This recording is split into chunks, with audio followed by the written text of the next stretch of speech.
Ahoj Václave, chtěli bychom ti poděkovat. Mluvím za všechny, za celý tým. Děkujeme ti za tvou přízeň.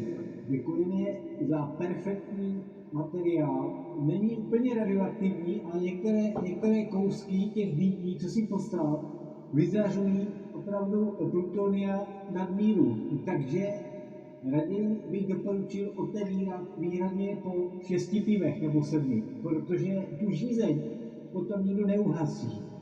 My ti děkujeme za celý Army tým, který, jak víš, mnoho let stojí při tobě, ty stojíš při nás a společně tvoříme takovou jednotu, i když by nechtěli, aby jsme tady byli, ale my tady jsme a budeme.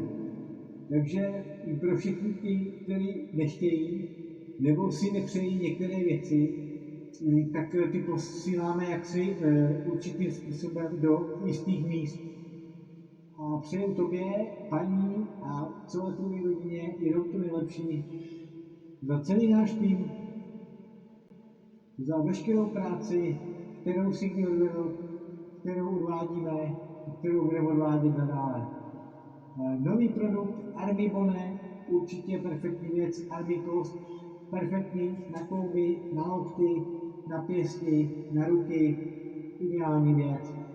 A určitě nebude tak radioaktivní, jak ty tvoje dobroty.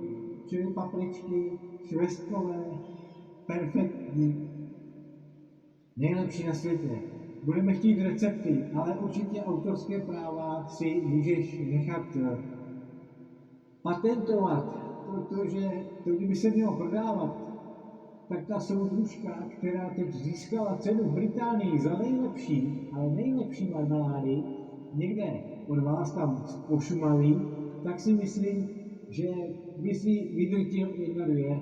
Takže ještě jednou díky všem, držte se, mějte se. Čau.